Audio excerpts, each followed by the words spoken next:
the more women share our stories, the more we speak out. It may seem like change isn't happening, but one person by ourselves, it feels like we're isolated. But if 10,000 of us do it, well, guess what? We're an army now. So let's all do it and change the world together.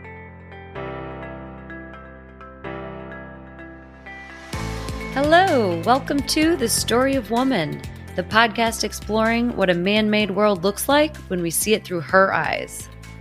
Woman's perspective is missing from our understanding of the world. This podcast is on a mission to change that. I'm your host, Anna Stecklein-Lau, and each episode I'll be speaking with an author about the implications of her absence, how we got here, what still needs to be changed, and how telling her story will improve everyone's next chapter.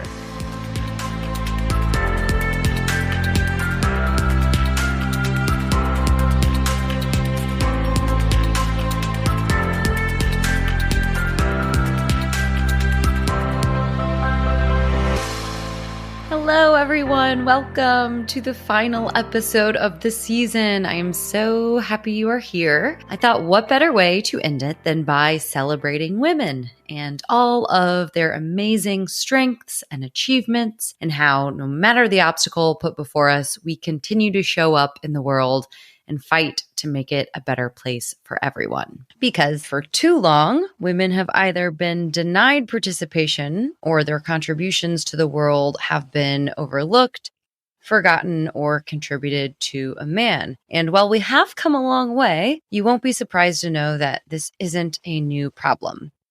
This is a bit of a tangent, but I recently learned of a French woman called Christine de Pizan who in 1405, so 600 years ago, wrote a book of stories about famous women throughout history that was called The Book of the City of Ladies. And she did this because she recognized that women's contributions had been overlooked.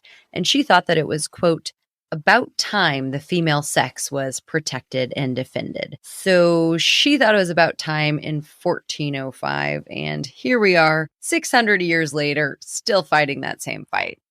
But my guest today is helping to change that. Asha Dahya is the author of Today's Wonder Women, Everyday Superheroes Who Are Changing the World, which is a compilation of 50 female-identifying people who saw something they didn't like about the world and decided to do something about it. It's as inspiring as it is informative. So for anyone looking for a little inspiration in their life, maybe you feel a bit stuck in your career or personal life or considering making a big change, this is a great book for you. And one of the everyday superheroes in this book was also featured on this podcast. You might remember Farida D, who writes about Arab feminism. That was actually how I found her, was through this book. So if you haven't already, go back and have a listen to episode 4. Asha Dahya is an author, TEDx speaker, and founder of Girl Talk HQ. She has spent the last 16 years creating, producing, and hosting content for different networks, where she focuses on reproductive rights, gender equality, and the representation of women in media. And in our conversation today, Asha and I talk about a few of these women, including one whose tech company in the last year has taught over 3 times as many women and young girls to code as the entire UK university undergraduate system. No big deal. We also talk about the conditioning that occurs from a young age that teaches girls to wait for Prince Charming to save them, and some ways that we can all start to unlearn this. We talk about the need to define what success looks like for ourselves instead of going after what other people tell us success looks like. And we talk about how we can start to show up as our true, authentic selves and be our own superheroes. All of the quotes you will hear read during the interview are taken directly from her book, Today's Wonder Women. I hope you come away inspired to take up space, use your voice, and be the hero in your own story. Because that is exactly what you are. All right, enjoy.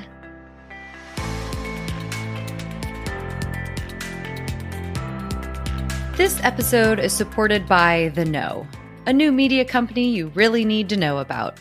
Do you find the news totally overwhelming and negative, but you also don't want to turn a blind eye to important issues?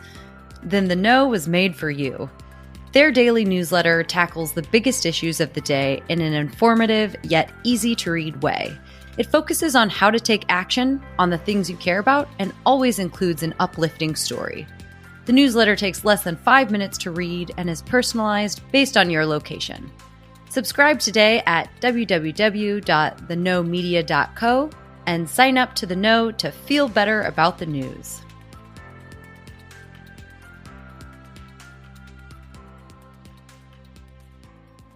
Hi, Asha. Thanks so much for being here today. I'm so excited to chat with you. Thank you so much for having me, Anna. I'm excited about this. Yeah, so we'll just jump right in. I know that women have been making contributions to society for as long as it has existed. Despite our systemic oppression and exclusion, women have written and created and discovered and invented for as long as men have. But we know a lot more about what men have achieved, because they've gotten to participate more fully, but also because women's contributions have gone unrecognized or relegated to the footnotes of history, or even credited to a man who came along and made the same contribution a year later. So your book is helping to change that. It's a collection of stories, essays, and interviews that celebrate women and female identifying people who are on the ground, doing the work, breaking barriers, and changing the status quo.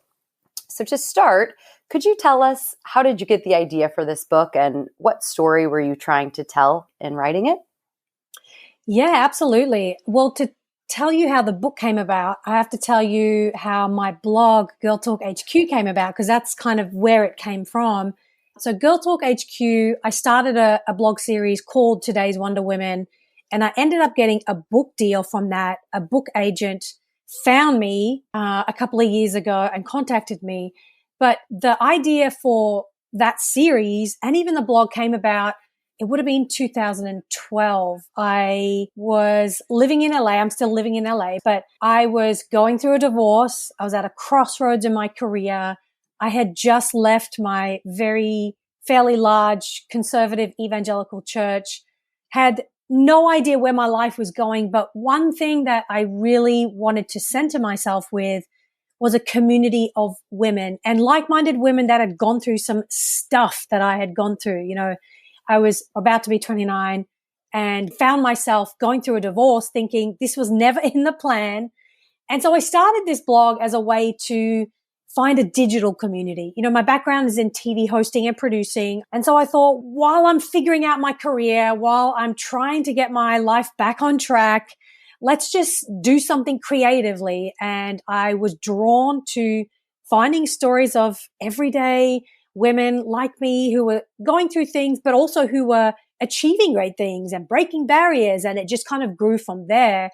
And that seed, I remembered, had been planted in me long ago when I would see the movies that my mom would watch about incredible women breaking barriers. The magazines that I would read as a kid, in Australia, it was Dolly magazine and Girlfriend magazine, like Cosmo and all of that here in the United States. But I would rip out all these interviews with, there's all the celebrity stuff and the makeup and the beauty stuff. But every now and then there would be like an interview with just an everyday woman, an activist or an organizer or someone who had defied cancer or done something really incredible. And a couple of years ago when I went back home, I was going through my old journals and school books and things like that. I found a massive big folder where I had collected just a ton of these interviews that I'd ripped out from magazines and kept over the years. So for me, the idea of being drawn to stories of incredible everyday women was a seed that was planted long, long, long ago, and I had forgotten about it. And I think going through a divorce, being at a crossroads in my career really triggered that, let's go back to finding out who I really am. So I started Girl Talk HQ. It has evolved over the years to becoming, a site that really is focused on everyday women whose names you don't know, but you should. Then I started a specific interview series on the blog called Today's Wonder Women, where women could submit their story and be featured on the blog. And from there, it got the attention of a literary agent. And he said, "Hey, have you ever thought about writing a book?" And I was like, "No, but keep talking." And yeah, I guess the rest is history kind of thing. We put a proposal together and within 2 weeks, we got 2 different offers from publishing houses. I was like, Wow. what? Okay, I guess this is something I'm meant to do. And so that's how today's Wonder Woman was born, both the book and the original idea. That's amazing. Do you think that that's a sign that there's a gap to fill out there and people are starting to recognize that you had multiple publishers jump on this type of idea so quickly? I think so. I definitely feel like I'm in that zeitgeisty moment where the culture is really craving more stories of women, more marginalized folks, underrepresented people who haven't been allowed to share their stories, who haven't been given the space or the opportunity. So I am so thankful to have an opportunity to take advantage of this moment for sure. So why everyday superheroes? Why is that important as opposed to women like Gloria Steinem or Oprah? Right. I think there's incredible value to looking at the stories of famous people and the Gloria Steinems and the Oprahs. And I think there is a point where an everyday person can look at someone, especially like Oprah, you know, she's a billionaire. She's been doing her thing for decades. It can be so hard to maybe see yourself reflected in that journey. Whereas when you look at someone who's just starting out and just launched her network or just launched a magazine or has an idea for a magazine to represent people that look like you or me, it becomes a moment of, oh, that's me. Oh, I could do that. Oh, if she's doing it, well, I can do that too. And so I think that's really why I wanted to focus on the everyday people whose stories are just as inspiring as people like Oprah and Gloria Steinem, but they don't have maybe a massive platform, yet they've been doing incredible work in their communities, in their industries. And so I think it's really important for me to also see myself represented in the stories that I share so that it comes from a place of authenticity. Yeah, makes sense. I mean, I can only relate to Oprah with so much. So I think to make it a bit more accessible, it's good to be able to see yourself reflected in more everyday people. It would be a dream to be able to see myself reflected in Oprah. Totally. I want to talk about a few of the themes that stood out to me throughout the book. And I once heard, to go back to Gloria Steinem, I think I heard this from her, but I'm sure others have said it, but that all too often with the women's movement and the push for equality and giving women a voice, women are portrayed as victims who need to be saved. And sure, we are negatively impacted as a result of our gender, but the movement is about women refusing to be victims. It's about standing up to those systems that put us on the receiving end of discrimination and violence and saying that we won't stand for that. And your book captures that so well. Was that a conscious effort to push back against that victim narrative at all? I think so. And, you know, I think a lot of the idea of women, they just see themselves as victims, or feminism, it's just about playing the victim card. A lot of that comes from maybe anti-feminist narratives that don't like the feminist movement and want to damage it and use that as a way to disparage what feminists are doing, what women's rights activists are doing. And so I think it's important to go back to the root of why women become activists or become speakers or make change. And I love that Gloria Steinem quote. I hadn't heard that before, but she's absolutely right. And that is what I tried to do with this book, to show that there are so many women in these stories who have had some horrendous things happen to them. And if they never ended up doing the things that they did, that's also okay. You know, healing is so important, and healing is not a linear thing. And we don't owe the world anything if we're going through things like trauma or something really difficult. But to show that if you do have an opportunity to use your pain, your trauma, your experience as a way to bring other people in and make them feel less alone and supported, I think that's a really beautiful picture that I tried to paint. So, you know, when I interviewed Freddie Reese, who was the founder of an organization fighting child marriage in the United States, I always have to make sure that it's not some far-flung country out there that people often think when you think of child marriage. It's in the United States.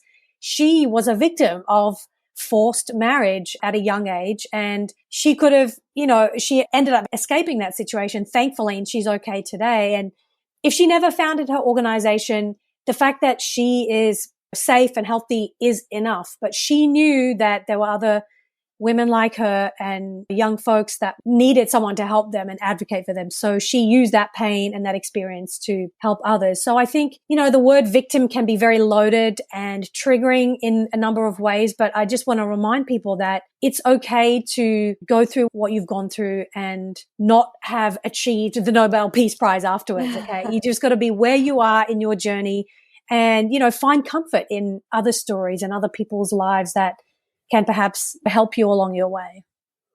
That's a really good point. It doesn't have to be creating an organization and tackling child marriage, but just getting yourself out of that situation. For people who perhaps want to change their conditioning, because it is true that as women, we're taught from such a young age that if we're unhappy or unsafe, we just need to stay put and wait for someone to rescue us. Look at every fairy tale. It's a girl or woman that needs to be saved by a boy or a man. It's never about her taking ownership. Rapunzel didn't fasten her hair to the bed and climb down the tower herself. She had to wait for a prince. So when women are so conditioned in this way, for those who perhaps do want to be their own superhero, as you say, what is something that you think people can do if they agree with the sentiment but don't quite know where to start or how they can begin to unlearn this conditioning? Yeah, that's a complex question and answer, and hopefully I will give enough of a good answer.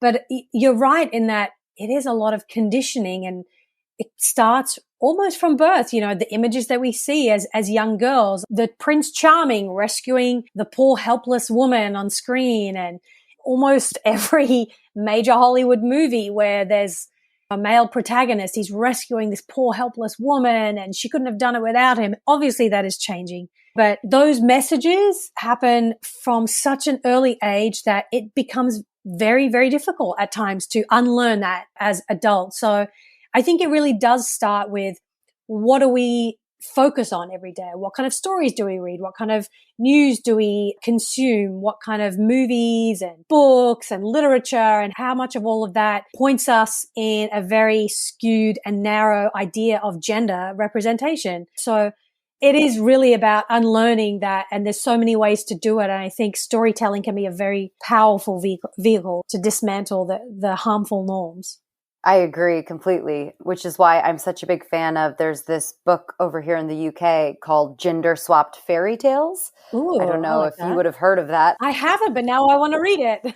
Yeah, it's amazing. It was written by a couple who identified this need for their daughter, but it's just as much for little boys as it is little girls, because it takes all the fairy tales that we're familiar with, Beauty and the Beast, Jack and the Beanstalk, and it just swaps the one who needs saving and the one who does the saving. So the titles are like Handsome and the Beast and Jacqueline and the Beanstalk, and you have princesses in shining armor and kings longing for a child. I need to buy that. I highly recommend it for anyone with little ones. But yeah, I think stories like that can perhaps help as well. Yeah.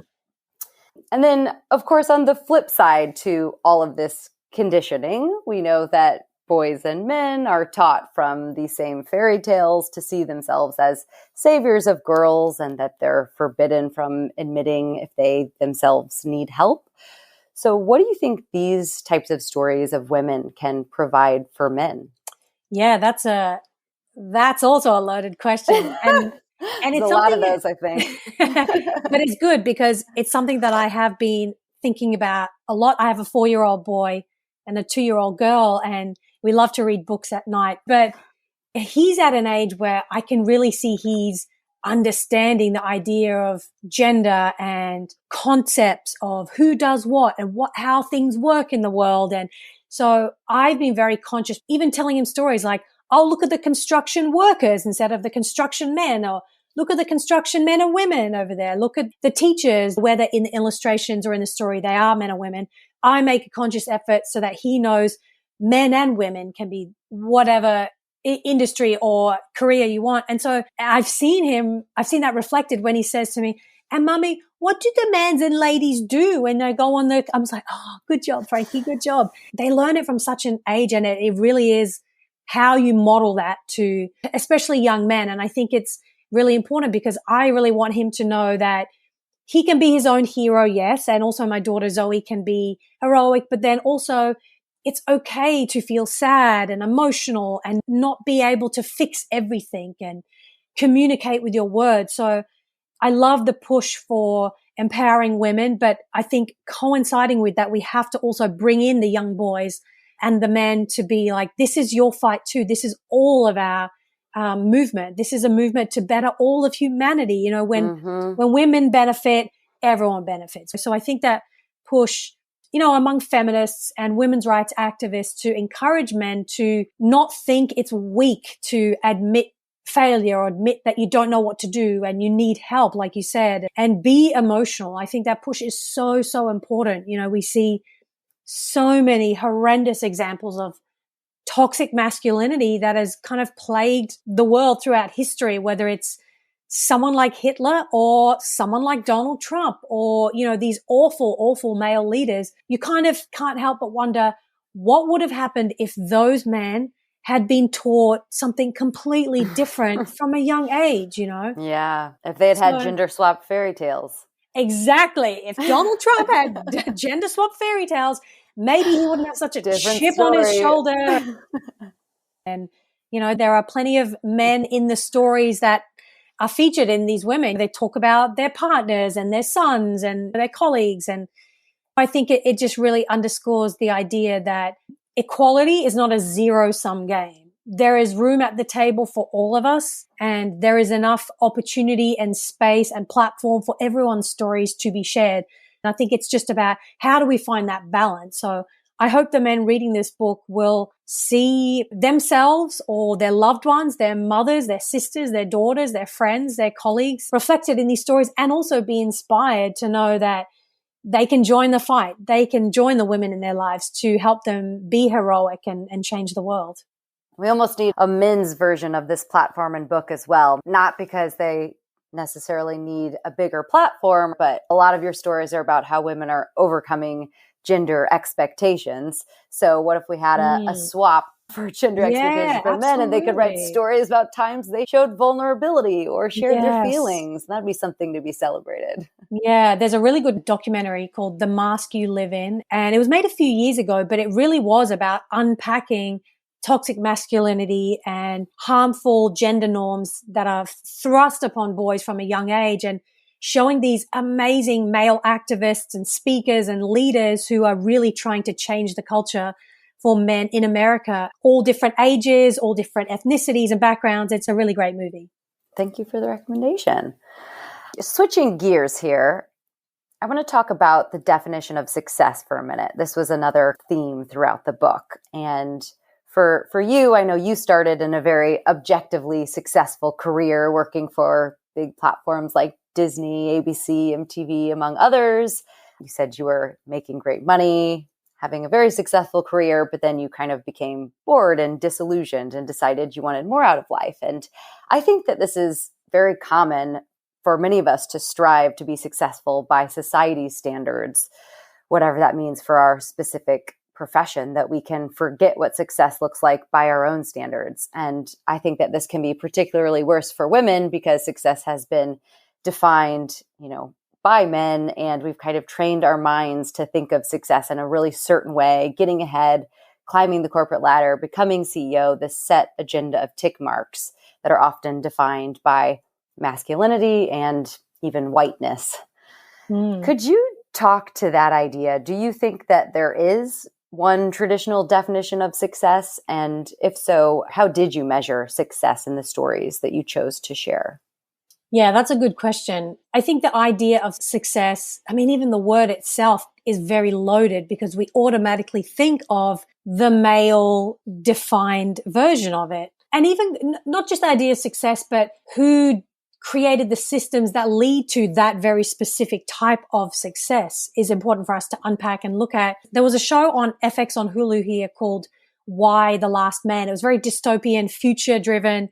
The idea was based on a comic where one day set in present day America, all of a sudden, all of the men suddenly die and the women are left in this futuristic America, Walking Dead type situation to rebuild the world. And what does that look like? And I was reading a Twitter thread. I know this is a bit of a tangent, but I was reading a Twitter thread that the executive producer had written about what the show is about. It's not just about killing all men. She said it really is about gender and underscoring how infrastructure of this country is so gendered. It is created by men for men, from the way that our prison system operates, from education to the corporate world. And you see that with the lack of paid leave in America, the lack of childcare support, the lack of support for women after they have babies to go back into the workforce.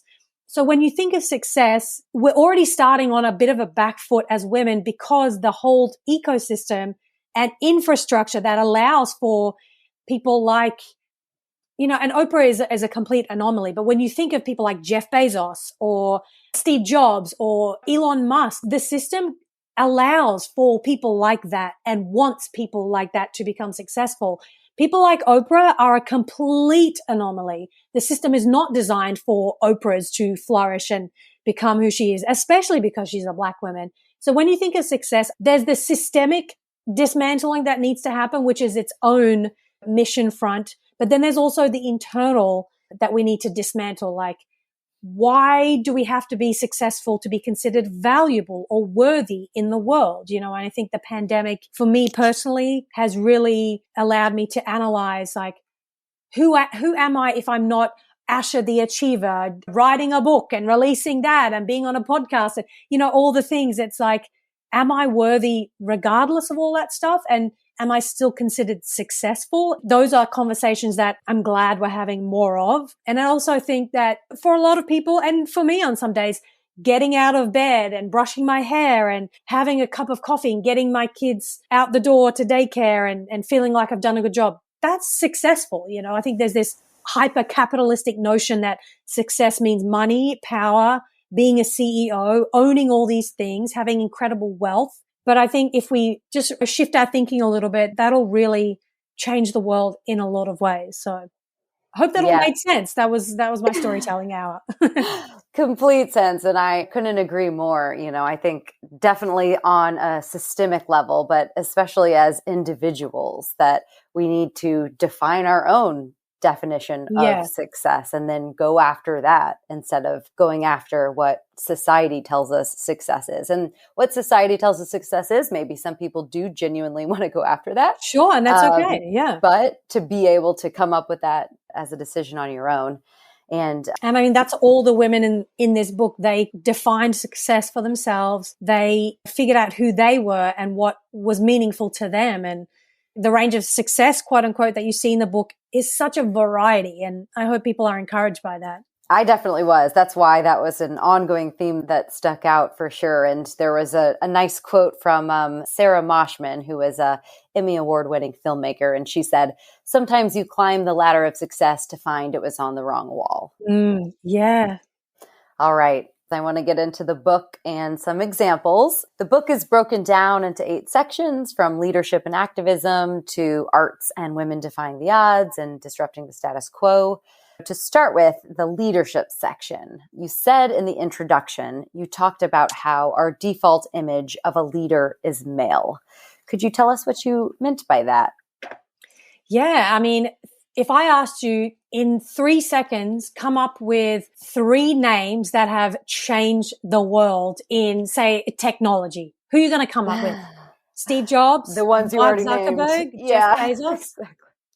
Right. Why aren't we thinking of all the women who are doing incredible things? And so that's kind of what I wanted people to be challenged with when they see this. It's like, oh, she's a leader. Oh, she did that. Oh, this is what leadership looks like. It's not just a one size fits all. You don't have to be a crazy billionaire. You don't have to create the biggest tech platform in the world. You can be changing the lives of people in your community. Leadership isn't about, look at me, I'm the best. I'm going to create all this wealth. I'm going to hoard all the resources and goods, and you need to look up to me. It's, I'm going to show people by my example. I'm going to live by example. And in that, I want people to see that as leadership. So that's what I hope people will get out of reading that chapter and seeing the incredible women and what they're doing. I certainly did. And when I read that default leader sentence in the book, I thought about an activity that I'd done before. I've got a fun activity for all of our listeners. If you put cartoon leader or cartoon CEO or even cartoon professor in Google Images, see how many are women. I have done this. And or people of color, maybe. Or people of color. Absolutely. Yeah. It's all one color and one gender. And I think that's a pretty good example of the default image, what Google shows us when we search that. Yeah. Do you want to tell us about one of the women who are changing this and taking the lead? Yeah. Well, when you said take the lead, it made me think of Gloria Felt, she's incredible. She has started an organization called Take the Lead, where she really helps women redefine leadership, helps them step into their power and access resources that help them along their way. She has a fascinating journey. She was a teen mother. She's Latina, and she really had an uphill battle in the way that she describes being able to finish college, for starters. I believe it is less than 2% of teen mothers end up getting a college degree by the age of 30 because there is just little to zero support for teen mothers. There's a lot of stigma and there's a lot of judgment, but there's not a lot of support along the way. She was able to really, really battle through it. And it took a long time. She ended up getting a degree. She ended up climbing up the corporate ladder in the world. She is the former CEO of Planned Parenthood. Now she runs her own company. And one of the things about her that I really love is, I was asking her about the fight for reproductive rights. And this was a couple of years ago when I wrote this. It was end of 2019 that I interviewed her, and reproductive rights were still under attack in the United States then. And I asked her, during your time at Planned Parenthood, how did you approach this issue and how did your company figure out how to fight back? And she said to me, well, actually, I think one of the best things about making change is not this idea of fighting back, but fighting forward. If you want to see progress, fight forward. You set the terms, change the landscape. Don't just respond to what people are doing out there. And I think this is something that I think about a lot. And I think it's something that you can apply to any sort of aspect of your life. How are we fighting forward? Like, yes, there's a lot of bad things happening out there, but there's always ways that we can move forward and change the status quo, change the situation, shift the conversation, and shift people's perspectives in that process. So she's been a real inspiration to me, and I love what she's doing now. She's written a few books and really using her personal story and her professional experience to really activate other women, knowing that no matter who you are, where you come from, what you've experienced in life, there is a seat at the table for you, and you are a leader no matter where you are at. So yeah, she's awesome. I love that fighting forward. That makes so much sense. And it really focuses you. Isn't it mind blowing? It's like, why are we fighting back? Let's fight forward. I mean, it's the only direction you can go. So it makes sense. It focuses you on moving forward and not dwelling on the past and why bad things happen when you try to go backward. It's never a recipe for success. Gloria Felt. The most important thing a woman in position of leadership can do is to nurture, mentor, and sponsor other women into leadership, to teach women to create a new paradigm for how we think about power. The male model has been a belief that resources are always finite, that there is a pie, and if I take a slice of it, there's less for you. In truth, if I help you and you help me, both can create more of everything. More wealth, more innovation, more pie all round. And then I want to talk about the arts section as well. So why is it important for women to be represented in creative industries? So arts and creativity has always been very specifically near and dear to me because that's the industry that I come from. It's what I've always wanted to be involved in. And I think no matter who we watch movies, we watch TV, we're influenced by entertainment and media, and our culture is shaped by the narratives we see on screen. So who's writing the scripts, who's creating the TV shows, who's creating these characters and playing them on screen really has the ability to allow us to think about how we see gender, how we see power, how we see success, all of these things that we've been talking about. So creativity is a very powerful vehicle to allowing people to either see themselves or not, to give people power in the world or not, and to give people a voice. So I think creativity is just as important as politics, activism, leadership, all of these things. To pull another quote from the book, the documentary filmmaker Violeta Ayala, I hope I'm saying that right. Yes, she's awesome. She said, the media is the most powerful tool in terms of controlling people by telling the same narrative. And I mean, we already gave the example of fairy tales. I hope it seems that this is changing, but we have seen how women often get portrayed through the lens of how men see them as the damsel in distress, the sidekick, the girlfriend, not being allowed to have full, complex, and real characters. Once again, not being allowed to be the own heroes in their stories. Yeah. So, and that's just for women, obviously, with minorities and other marginalized groups, it's the same thing. So I was going to ask if you think it's been getting better, but you did put some stats in the book about out of the top 100 grossing films in 2018, women represented only 4% of the directors. Yeah. There are some years where it ticks up a little bit and then it goes backwards. So essentially the status quo is kind of the same. We are seeing change, but what's really going to push for monumental change is seeing women in all positions, not just on screen, but also the heads of studios, the heads of TV networks, the funders, in all sorts of positions. And that's not just to say across the board, all women are great, I've got to champion other women. There are some that don't. We're just as complex as anyone else, as men as well. But I think there is a general idea that the more varied type of leadership we see in Hollywood specifically and in the filmmaking world, people of color, people of different genders, people of different abilities, I think we will see more representation. And like Violeta Ayala said, she's awesome. I love her. She's such a powerful activist and uses her camera and her voice to really speak truth to power. And all her documentary films have been like that. But yeah, the media can be the most powerful propaganda tool on the planet and has been for so many people in different countries and different eras. It really is about how you change who's in power. There was something else in that section that said only 13% of living artists represented in galleries in Europe and North America are women, which made me think about something else that I had read recently that said less than 5% of the artists in the modern art section of museums are women, but 85% of the nudes are women. And I think that stat might be slightly outdated, but it just stood out that is so true, that it's a lot more likely for a woman to be featured as a nude in a gallery than as a painter. Right. So. Maybe those stats are changed a little bit, but I wouldn't be surprised if it's generally around the same number. And it just goes to show how much women have been seen as tools or objects, or their bodies have just been seen as something to look at rather than something that we own and that we have control over. I mean, in 2021, there are still so many countries where women are fighting for the right to determine what we want to do with our bodies and our lives. And because women's bodies were never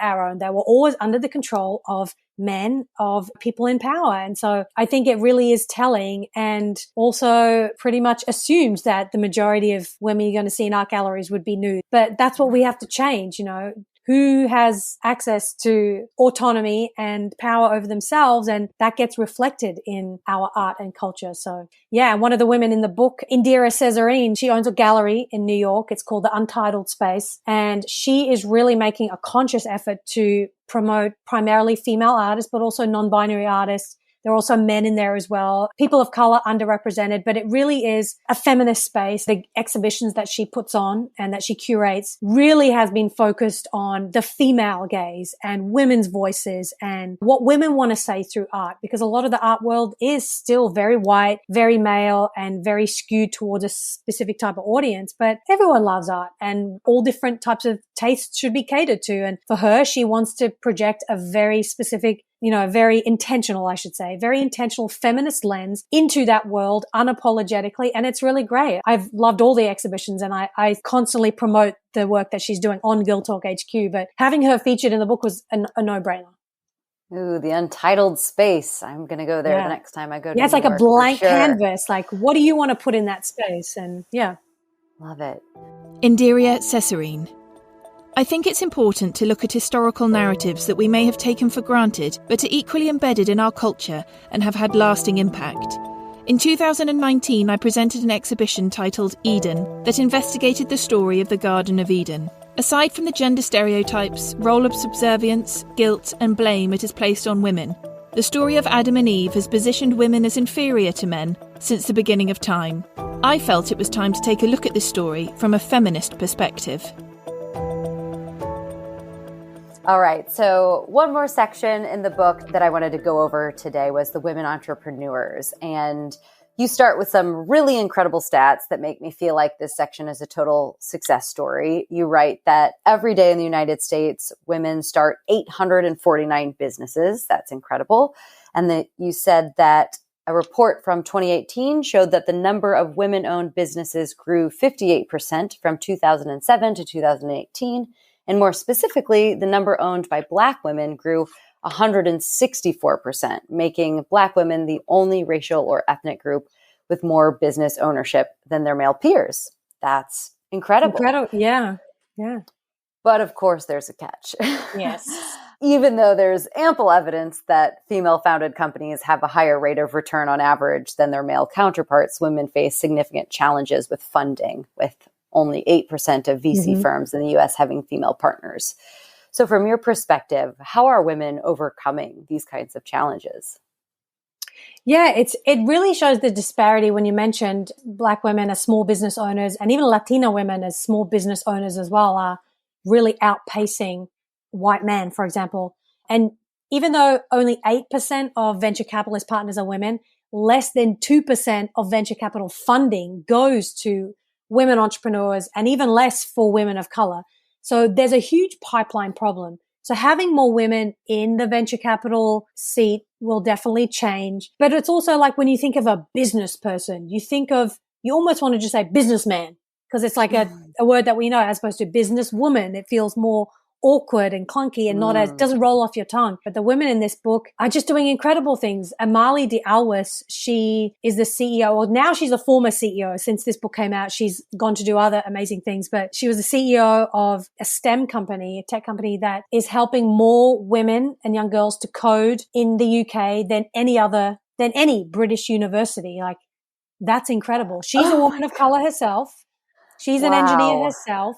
But I bet most people in the UK don't know her, don't know the company, but they're doing some incredible things. And the company is Code First Girls, because they're really teaching girls that this is your industry too. And this is an industry that is growing so fast that if you don't have women at the table, if you don't have minorities in these roles that are typically male, we're not going to be able to keep up with progress. So what she's doing is really is changing the world and changing the UK in the tech industry. And one of the things that kind of pisses me off and wanted to write this book and have it out there, it's always the burden of women and minorities to fix the problems and to fill the gap. And now Amali De Alwis has gone on to do other things, and so she should. She's been a CEO. Now she should get to do her passion projects. But in a lot of ways, we really do see women of color picking up the slack, doing that labor and filling those holes that have been left behind by the systems created by men. So I think we really need to applaud these women, but also give them the space to do whatever they want. A lot of the female entrepreneurs are creating these businesses and ideas to fix a problem and to fill a gap in the world. I thought that was a really good point that you brought up in your book, that they're bringing all of these new ideas and companies to the market because they're stepping into areas that these traditional business world has ignored. So menstrual hygiene companies, breast pumps, technology that addresses sexual harassment, coding and STEM, development programs. And it makes sense. And once again, it's an example of how we need to be our own heroes, because no one's going to save us, and men are not going to innovate our tampons for us. So exactly. There's the femtech space in the tech world that has really started burgeoning. But for a long time, it's like women's health. It's not really a popular area. It's like, what are you talking about? We are more than half the planet.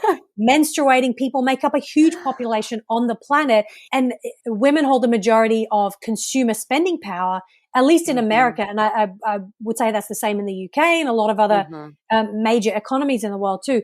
If you are not catering to women, who are you catering to? A wealthy little elite club that you just want to, have a circle jerk to, excuse my term, but it really is a bit of a circle jerk. Like, you want to be a business, then cater to the people who have the spending power, who want to be catered to and want to spend the money. And so the women in this book are doing that. They're really speaking to their community, saying, I see you. I'm creating something for you that's going to benefit you and me and us. And together we're going to change the world.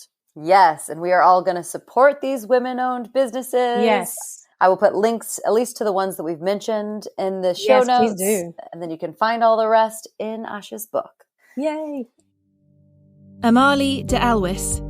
Ethnicity and culture and the intersectionality between them and gender play a complicated role in career progression, especially when it comes to whether people believe tech careers are suitable for themselves or for others. Unconscious bias does play a role, as does self-selection of a career path based on what we grow up with seeing as normal or to be expected. It's why it's so important that the public narrative we have on tech includes people from diverse backgrounds, as it's the only way that we can reposition what we expect as normal in tech. All right, so since you've started your work in sharing women's stories, have you seen progress been made? Do we recognize women's voices and contributions more? We've talked about how there are more women stepping into these spaces, but I guess as a whole, as society, are we starting to include and recognize women more compared to when you started this? I would say the short answer is yes and no. There are some really obvious examples of seeing women in roles that we've never seen before. Seeing the first woman of color as the vice president of the United States is a huge symbolic progress. And not just Kamala Harris, but across the board on the state level, on the local level. In the 2020 election, we saw so many women of color. We saw so many LGBTQ people, so many young women of color running for office and winning in margins that show diversity really is key and demographics really are changing. So that was something really encouraging to see, that people really want to see a change in power, a shift in power, and want to see themselves represented on a political level. But then, when I look at my own industry in entertainment and media, less so maybe. I went to a Emmys viewing party this year, and there's always like a lot of news articles about, the first trans woman of color, MJ Rodriguez, to be nominated for her role in Pose on FX. And wow, this is so groundbreaking. So many other people of color. First category where the majority of nominees have been Black women and people of color and all this kind of stuff. But then on the night, the majority of people that won were all white. And so I think that was it was a bit shocking, but also not surprising. But it just really goes to show, like, who are the people who are voting? How diverse is the leadership in these voting categories in the academy? Who are the gatekeepers of the academy that let in new voting members? So yeah, there's progress and there isn't. I think the more the spotlight shines on what is happening and the more we speak up and use our voices, I think that's going to help for sure. I'll go back to, the book. The more women share our stories, the more we speak out and use the platforms. We've got tools right in our hand on our phone, social media, whatever it is, whatever platform you have. The more we speak out, it may seem like change isn't happening, but one person by ourselves, it feels like we're isolated. But if 10,000 of us do it, well, guess what? We're an army now. So let's all do it and change the world together. Yes, love that. Is there anything that you think that we can do as individuals to help elevate the stories and voices of women other than telling our own? Yes, I think so. I always like to challenge people. Think about the women in your life. Think about the incredible things that they've been through, how you can affirm them, how you can support them, how you can create a support network for the incredible women in your life. What are things that you can do to make them feel seen and heard, and include yourself in that circle as well. So I always like to challenge people to do that.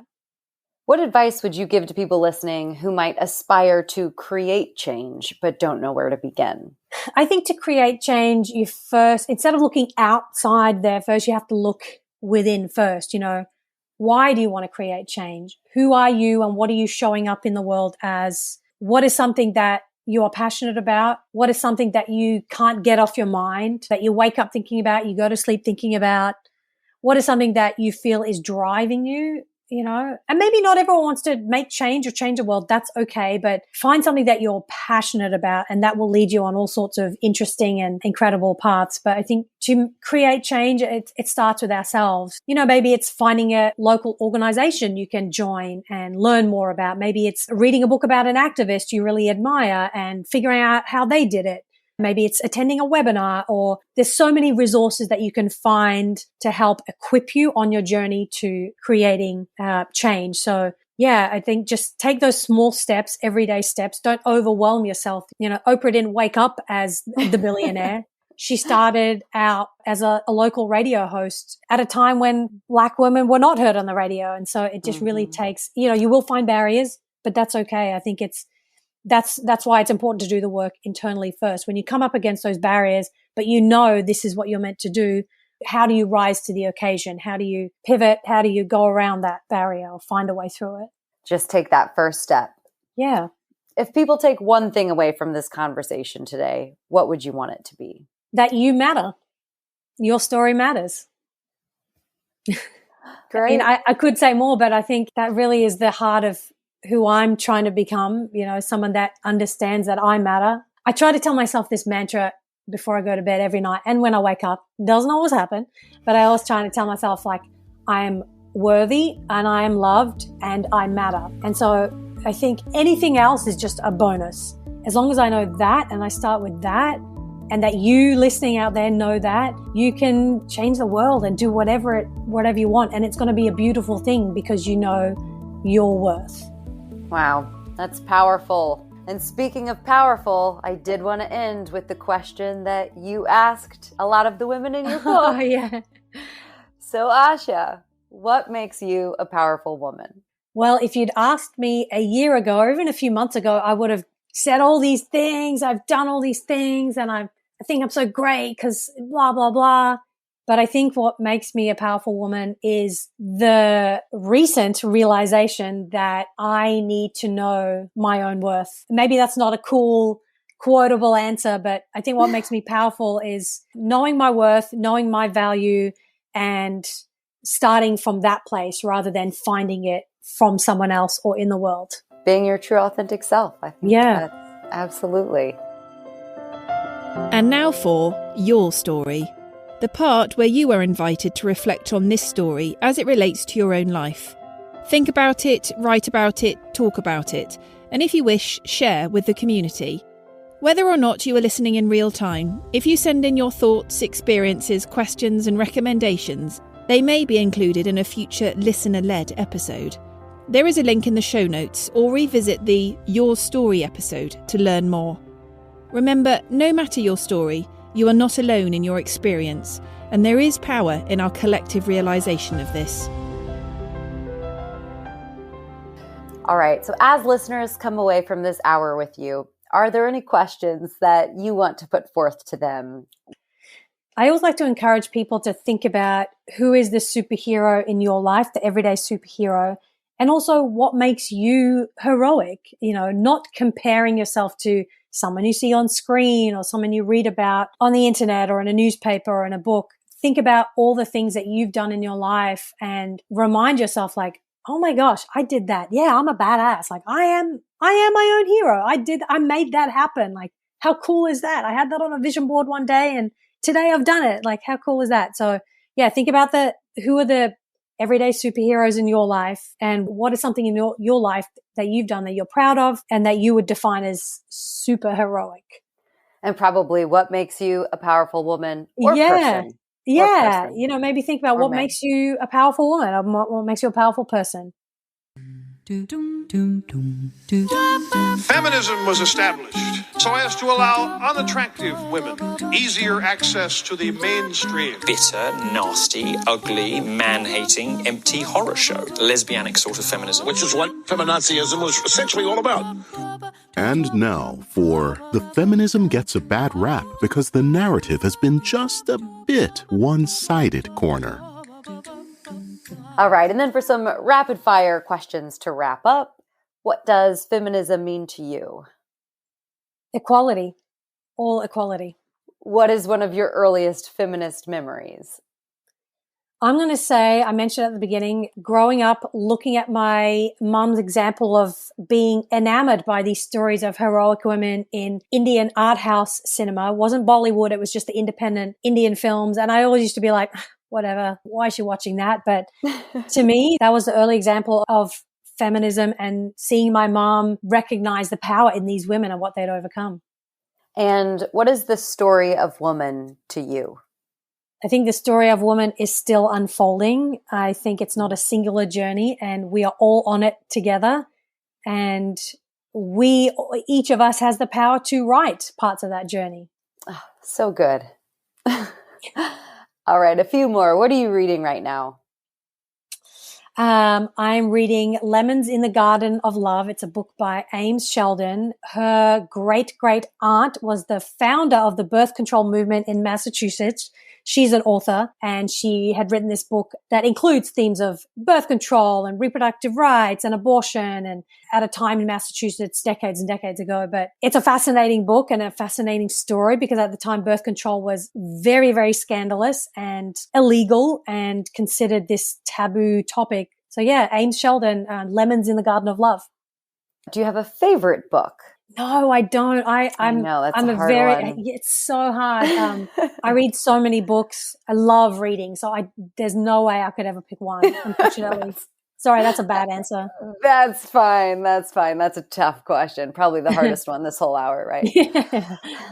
Who should I make sure to have on the podcast? And it's okay to be aspirational. Oh my gosh. Amanda Gorman. You should get her. She's Oh, awesome. yes. Oh, yes. I have her from the inauguration. I have that book on my bookshelf, and I have read it multiple times since then. And it is just beautiful. She's phenomenal. Well, side note and kind of human. Fun fact, I used to substitute teach at a school in Santa Monica here in Los Angeles, where she and her younger sister, Gabrielle, both went. So I substitute taught her and her sister at one point. So you can take a little bit of the credit for... I mean, no, I wish. The school was... You taught her English? Well, poetry? I definitely didn't teach. I was just kind of like stood in and like, here's what your teacher left you. But it was such a great school, and they were all very artistic and intelligent and kind students. And then seeing her do her poetry throughout the years, and then seeing her on the stage, is like, whoa, that's incredible. So I recommend everyone read her book.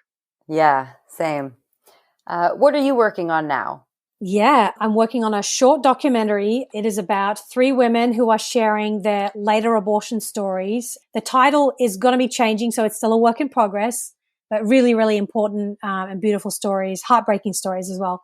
And then I'm also in development on a docuseries with a UK production company called The Format Factory. We are developing a 4-part series looking at global abortion laws and really focusing in on the push to decriminalize abortion in a lot of countries, the way Argentina did, the way Ireland did. We're seeing a push for that in Poland right now, in Mexico, and we're seeing steps backward here in the US. So it's a fascinating landscape, and stay tuned for that. It's called Life at All Costs. It's a working title, so that also may change, but we are much further along in the process than the short documentary. So yeah, reproductive rights is definitely a huge theme in my work right now. And where can we find you so that we can follow along when these are released? Yeah, well, you can visit my website, ashadahya.com. You can check out my book, todayswonderwomenbook.com, and check out all things on my blog, girltalkhq.com. And again, this will all be in the show notes afterwards. So yay. Thank you so much. As the quote goes, I've got to end with this. Here's to strong women. May we know them, may we be them, and may we raise them. Thank you so much for being here today, Asha. It was so great to talk to you. Thank you for having me, Anna. This is wonderful. And now, please enjoy a few more responses from the book to Asha's question, what makes you a powerful woman? Danielle Owens Reed. Being a powerful woman to me was about dropping every single expectation I was taught about who I need to be. I feel like I grew up understanding I just had to be less powerful. As soon as I knew my gender was up to me, and my career was up to me, and my partner was up to me, that's when I felt powerful. I saw what society gave me and said, no thanks, I'll be doing this my own way. Gloria Felt. I don't always feel powerful. Sometimes I feel vulnerable and frustrated. I try to channel my feelings into my artwork and exhibitions. A large part of my work is confronting social norms that have held women back. It takes a lot of confidence and energy to rally behind issues that can often be controversial. At the end of the day, you have to trust your instincts and follow the path that you know to be true. I think that is where we can all find our inner power. Anna Flores. Real power comes from choosing which thoughts to pay attention to and trusting our intuition, not the images others create about and for us. I choose every day to trust my chosen path and be guided by my intuition, and that makes me feel powerful. And Sarah Cunningham, hope in humanity, seeking it out like my hair is on fire.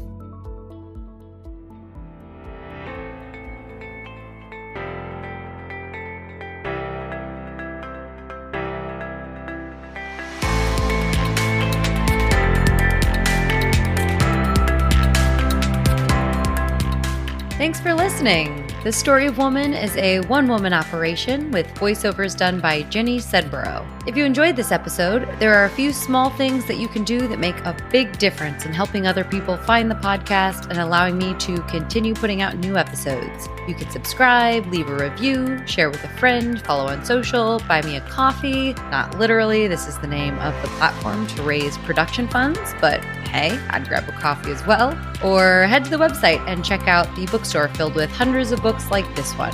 If you purchase any book through the links on the website, you support this podcast and local bookstores. So feel free to do all your shopping there. All of these options are in the show notes. Anything you can do is very much appreciated and makes a big difference in elevating women from the footnotes of history to the main narrative.